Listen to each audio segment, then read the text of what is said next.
Hello students, I am S.S. Sawan from Krishna Mahavidyalaya Retre. Welcome to the part first of the topic Angle and its measurement of 11 Science Maths section first.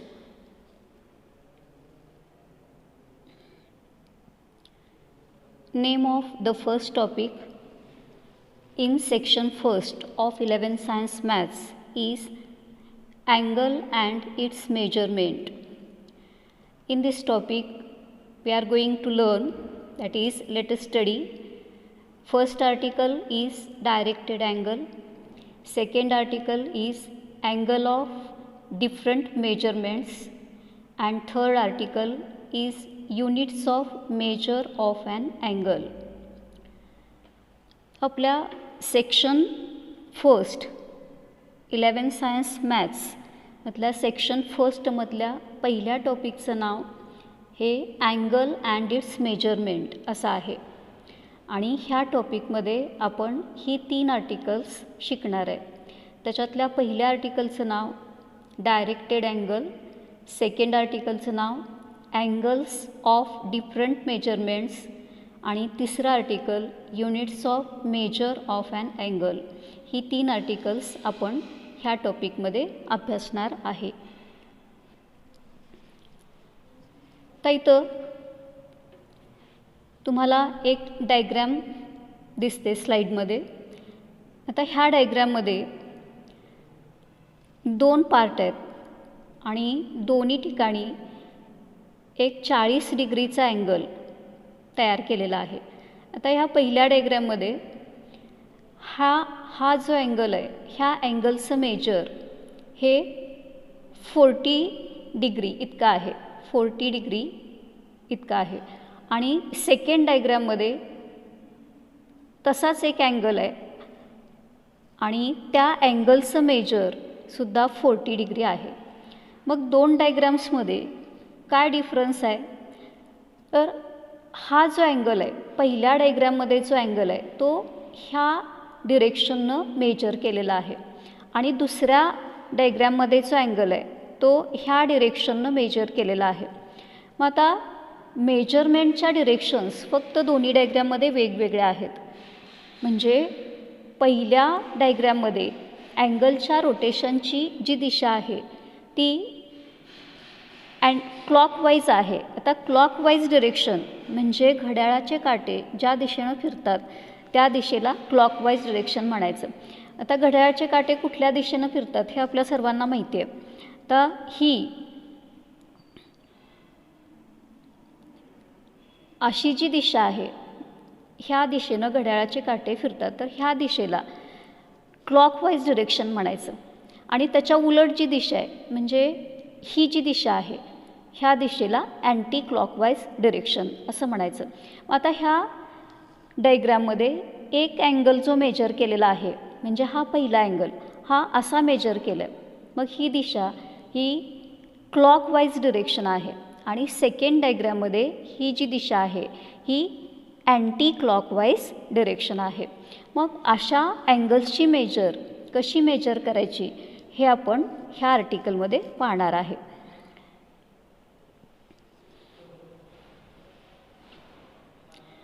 आता तेच इथं लिहिलेलं आहे.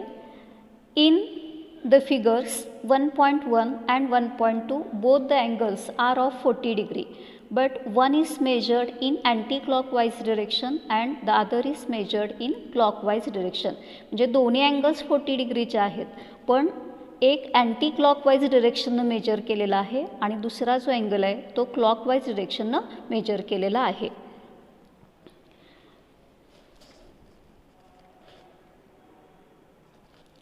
असे जे angles आहेत, म्हणजे ज्या अँगल्सच्या रोटेशनला डिरेक्शन आहे, अशा अँगल्सना आपण डायरेक्टेड अँगल्स असं म्हणणार आहे.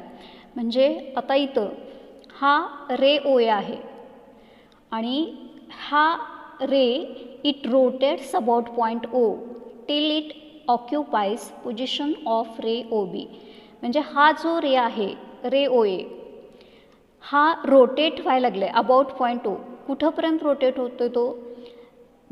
ओ बी ही पोझिशन जोपर्यंत तो मिळवत नाही तोपर्यंत तो रोटेट होतो आहे. मग आता हे जो रे ओ ए आहे तो ओ एकडून ओ बीकडं रोटेट व्हायला लागला आहे. म्हणजे रोटेशनची दिशा इथं दाखवलेली आहे. ही रोटेशनची दिशा आहे. म्हणजे ओ एच्या रोटेशनमुळं हा अँगल तयार झालेला आहे. ए ओ बी हा जो अँगल आहे हा ओ एच्या रोटेशनमुळं तयार झालेला अँगल आहे. आणि अशा अँगलच्या रोटेशनला जर डिरेक्शन असेल, एखाद्या रेच्या रोटेशनमुळं तयार झालेला अँगल त्याच्या रोटेशनला जर डिरेक्शन असेल तर अशा अँगल्सना डायरेक्टेड अँगल असं म्हणायचं आहे. डिरेक्शन जर विचारात घेतली असेल, रोटेशनची डिरेक्शन विचारात घेतली असेल तर अशा अँगल्सना डायरेक्टेड अँगल्स असं म्हणायचं आहे. आता तेच इथं लिहिलेलं आहे. Consider the ray O A, rotate it about O till it takes the position OB as shown in figure 1.3. Then angle so obtained due to the rotation is called directed angle AOB. म्हणजे OAच्या रोटेशनची दिशा जर विचारात घेतली तर direction विचारात घेऊन जो angle तयार झालेला आहे त्याला डायरेक्टेड अँगल असं म्हणायचं आहे. म्हणजे इथं हा AOB हा एक डायरेक्टेड अँगल आहे. तर तीच डेफिनेशन इथं लिहिलेली आहे. Definition of directed angle is the ordered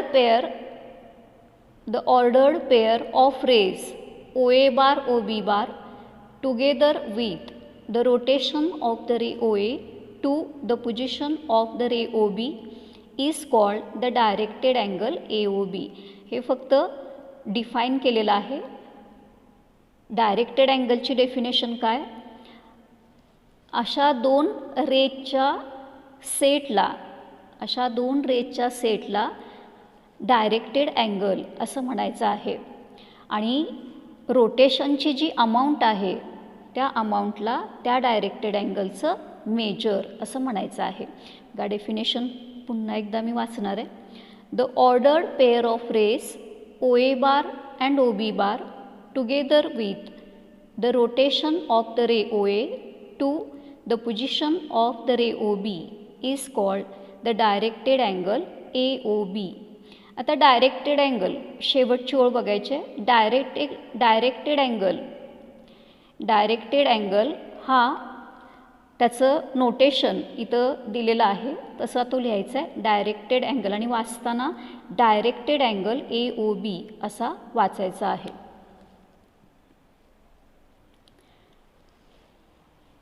तर इथं डायग्रॅममध्ये दोन डायग्रॅम्स दिलेत. हा एक डायरेक्टेड अँगल आहे आणि हा एक डायरेक्टेड अँगल आहे. तर हा डायरेक्टेड अँगल इथं AOB हा डायरेक्टेड अँगल आहे. मग AOB हा डायरेक्टेड अँगल असेल. आता AOB हा डायरेक्टेड अँगल OAच्या रोटेशनमुळं तयार झाला, ह्या रेच्या रोटेशनमुळं तयार झाला. आणि त्याचं रोटेशन कुठंपर्यंत झालं आहे तर OBची पोझिशन तो जोपर्यंत मिळवत नाही तोपर्यंत त्याचं रोटेशन झालेलं आहे. मग रोटेशन जिथून स्टार्ट झालं तर हा अँगल AOB हा दोन आर्म्सनी बनला आहे. म्हणजे OA ही एक आर्म आहे आणि OB ही दुसरी आर्म आहे. मग रोटेशन जिथून स्टार्ट झालं त्या आर्मला इनिशियल आर्म असं म्हणायचं आहे. आणि रोटेशन जिथं थांबलं आहे, ज्या आर्मपाशी जाऊन थांबलेलं आहे त्या आर्मला टर्मिनल आर्म असं म्हणायचं आहे. मग आता इथं ह्या अँगलची डिरेक्शन बघा. पहिला जो अँगल आहे त्याची डिरेक्शन अशी आहे. ही डिरेक्शन दाखवली. म्हणजे रोटेशन OA पासून स्टार्ट झालं म्हणजे OA ह्या रेला इनिशियल रे असं म्हणायचं आहे. आणि OB पाशी ते जाऊन थांबलेलं आहे म्हणजे OB ही त्या अँगलची टर्मिनल आर्म आहे. आता दुसरा जो अँगल आहे तिथं रोटेशनची दिशा बघा अशी दाखवलेली आहे. म्हणजे क्लॉकवाईज डिरेक्शन आहे.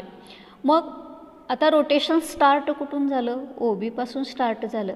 म्हणजे OB ही ह्या डायरेक्टेड अँगलची इनिशियल आर्म आहे आणि रोटेशन जाऊन थांबलं आहे कुठं, OA ह्या रेपाशी जाऊन थांबलेला आहे, म्हणजे OA ही त्या अँगलची टर्मिनल आर्म आहे. म्हणजे रोटेशन जिथून सुरू होते त्या आर्मला इनिशियल आर्म असं म्हणायचं आहे आणि रोटेशन जिथं थांबतं आहे त्या आर्मला टर्मिनल आर्म असं म्हणायचं आहे. आता पहिल्या अँगलमध्ये हा angle AOB directed angle AOB आहे, कारण इनिशियल आर्म इथं OA आहे. आणि दुसऱ्या अँगलमध्ये हा डायरेक्टेड अँगल BOA असा आहे, कारण त्याची इनिशियल आर्म OB आहे, म्हणजे BOA असा अँगल तयार झाला आहे आणि पहिल्यामध्ये AOB असा अँगल तयार झालेला आहे. आता ह्या दोन कोणांची मापं नावं जशी वेगवेगळी आहेत तशी त्यांची मेजर्स पण वेगवेगळी असणार आहेत. आता मेजर इनिशियल आर्मचं रोटेशन जर क्लॉकवाईज असेल, आता इथं रोटेशन अँटी क्लॉकवाईज आहे, पहिल्यामध्ये रोटेशन अँटी क्लॉकवाईज आहे, ह्या दिशेनं रोटेशन झालं आहे. मग अँटी क्लॉकवाईज रोटेशन असेल इनिशियल आर्मचं तर ते मेजर, त्या कोणाचं मेजर हे पॉझिटिव्ह घ्यायचं आहे. आणि दुसऱ्या अँगलमध्ये तेच रोटेशन क्लॉकवाईज डिरेक्शन आहे, असं अशी दिशा दाखवलेली आहे, म्हणजे OB हा रे क्लॉकवाईज रोटेट होतो आहे.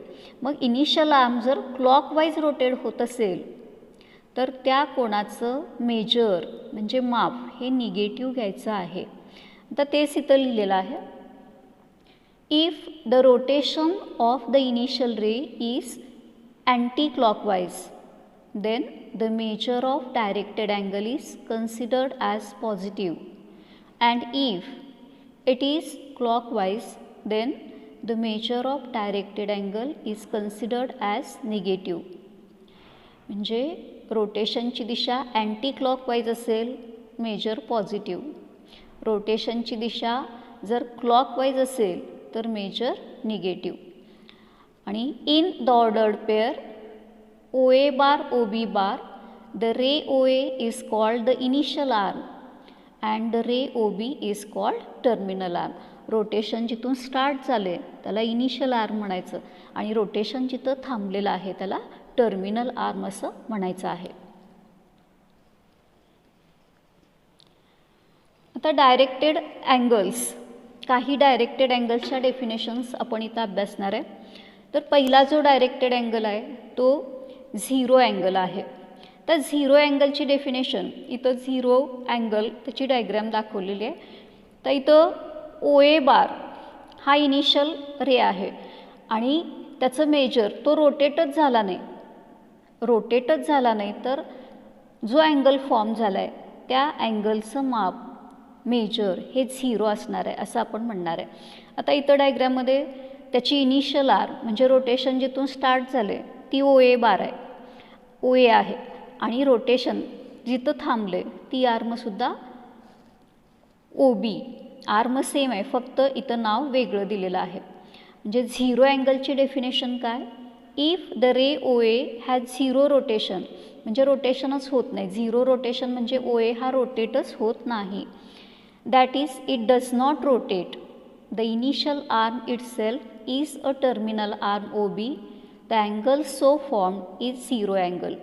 म्हणजे एखाद्या अँगलची इनिशियल आर्म आणि टर्मिनल आर्म सेम असेल आणि OA हा रोटेट होत नसेल तर अशा अँगलला झिरो अँगल असं म्हणायचं आहे. तर second definition is of one rotation angle. तर वन रोटेशन अँगल इथं डायग्रॅममध्ये दाखवलं आहे. आता इथं इनिशियल रे OA आहे आणि हा रे OA it rotates about point O आणि एक कंप्लीट रोटेशन त्यांना असं पूर्ण केलेलं आहे, एक कंप्लीट रोटेशन पूर्ण केलेलं आहे. आता त्याची डेफिनेशन अशी दिली, after one complete rotation if the initial ray OA coincides with the terminal ray OB, then so formed angle is known as one rotation angle and measure of, ह्याला directed angle असं म्हणायचं आहे. Measure of directed angle AOB equal to 360 degree. म्हणजे इथं initial arm OA आहे आणि ती rotate व्हायला लागली अबाउट पॉईंट O आणि ती अशी जर रोटेट झाली म्हणजे अँटी क्लॉकवाईज डिरेक्शननं जर रोटेट झाली तर त्याचं मेजर आपण पॉझिटिव्ह घेणार आहे. आणि परत एक रोटेशन कंप्लीट करून OA हा रे OB जवळ येऊन पुन्हा थांबणार आहे. म्हणजे इथं दिसताना इनिशियल आर्म OA आहे आणि टर्मिनल आर्मची पण पोझिशन तीच आहे, पण OAनं एक रोटेशन कंप्लीट केले. मग असा जो अँगल आहे त्याला आपण वन रोटेशन अँगल असं म्हणणार आहे. त्याच्यानंतर तिसरा टाईप स्ट्रेट अँगल. तर स्ट्रेट अँगलमध्ये हा रे OA आहे, हा इनिशियल रे आहे आणि तो जर असा रोटेट झाला आणि OB ह्या पोझिशनला येऊन थांबला तर असा एक स्ट्रेट अँगल तयार होतो आहे. आता ही जी दिशा आहे ती अँटी क्लॉकवाईज आहे. म्हणजे तुम्ही अँगल AOB घेतला तर त्याचं मेजर आता 180 डिग्री आहे आणि असा अँगल घेतला. आता इथं रोटेशनची दिशा जी आहे ती क्लॉकवाईज आहे तर ह्या अँगलचं मेजर तिथं -180 डिग्री येणार आहे. म्हणजे त्याची डेफिनेशन अशी दिली, after the rotation if the initial ray OA and the terminal ray OB are in opposite directions then directed angle so form is known as straight angle. म्हणजे ही इनिशियल आर आणि terminal arm हे opposite डिरेक्शन्समध्ये असतील तर असा जो angle form झालेला आहे त्याला स्ट्रेट अँगल असं म्हणायचं आहे.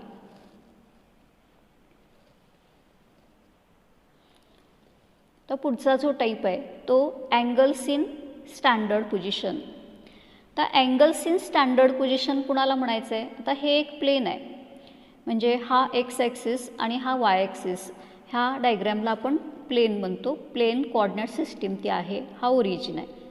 आता याच्यामध्ये जर एखाद्या अँगलची इनिशियल आर्म OX असेल, एखाद्या डायरेक्टेड अँगलची इनिशियल आर्म OX असेल किंवा व्हर्टेक्स O असेल आणि initial arm it lies along the positive direction of x axis, तर असा जो अँगल आहे त्या अँगलला अँगल इन स्टँडर्ड पोझिशन असं म्हणायचं आहे. पुन्हा एकदा, असा डायरेक्टेड अँगल ज्याची इनिशियल आर्म ही OX पाहिजे अशा अँगलला अँगल इन स्टँडर्ड पोझिशन असं म्हणायचं आहे.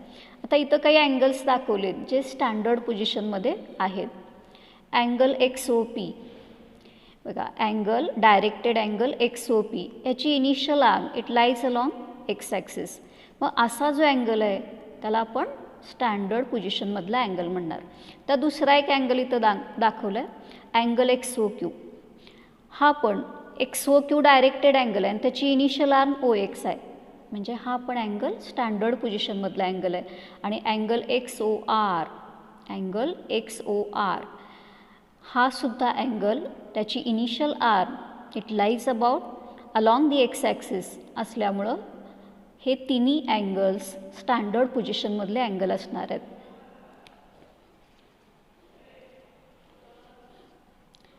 Next type quadrantal angles. Definition of quadrantal angle.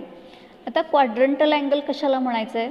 तर ही एक प्लेन कोऑर्डिनेट सिस्टीम आहे, म्हणजे origin x axis Y axis ह्या सिस्टीमला आपण प्लेन कोऑर्डिनेट सिस्टीम म्हणतो. व ह्याच्यामध्ये एखादा डायरेक्टेड अँगल त्याची टर्मिनल आर्म जर OX किंवा OY असेल तर अशा अँगलला क्वाड्रंटल अँगल असं म्हणायचं आहे. बघा, असा डायरेक्टेड अँगल ज्याची इनिशियल आर्म किंवा टर्मिनल आर्म ही एक्स ॲक्सिस किंवा वाय ॲक्सिस असेल किंवा OX किंवा OY असेल तर अशा अँगलला क्वाड्रंटल अँगल असं म्हणायचं आहे. तर इथं त्याची डेफिनेशन दिले, a directed angle in standard position whose terminal ray lies along X axis or Y axis is called a quadrantal angle. असा डायरेक्टेड अँगल ज्याची टर्मिनल आर्म ही अलॉंग एक्स ॲक्सिस किंवा वाय ॲक्सिस असेल अशा अँगलला quadrantal angle असं म्हणायचं आहे. म्हणजे आता इथं काही क्वाड्रंटल अँगल्स डायग्राममध्ये दाखवलेत. अँगल एक्स ओ पी ह्याचं मेजर 0 डिग्री आहे. त्याच्यानंतर अँगल एक्स ओ क्यू हा डायरेक्टेड अँगल, किंवा अँगल एक्स ओ आर हा डायरेक्टेड अँगल, किंवा अँगल एक्स ओ पी असा घेतला तर आपण तो 360चा अँगल असा सुद्धा होऊ शकतो. आणि असा घेतला तर तो 0 डिग्रीचा होईल. म्हणजे हे जे अँगल आहेत, angle X O P, angle X O Q, angle X O R आणि अँगल एक्स ओ एस, ह्यांच्या ज्या टर्मिनल आर्म आहेत, आता एक्स ओ क्यू हा अँगल घेतला तर ह्याची टर्मिनल आर्म, तुम्हाला आता टर्मिनल आर्म ओळखता येते, इनिशियल आर्म ओळखता येते. तर टर्मिनल आर्म कोण आहे? ओ क्यू आहे. and it lies along y-axis. Therefore, this angle XOQ is quadrantal angle. आता XOR हा अँगल आहे, तर ह्याची टर्मिनल आर्म म्हणजे रोटेशन जिथं थांबलं आहे ती आर्म, ती OR आहे.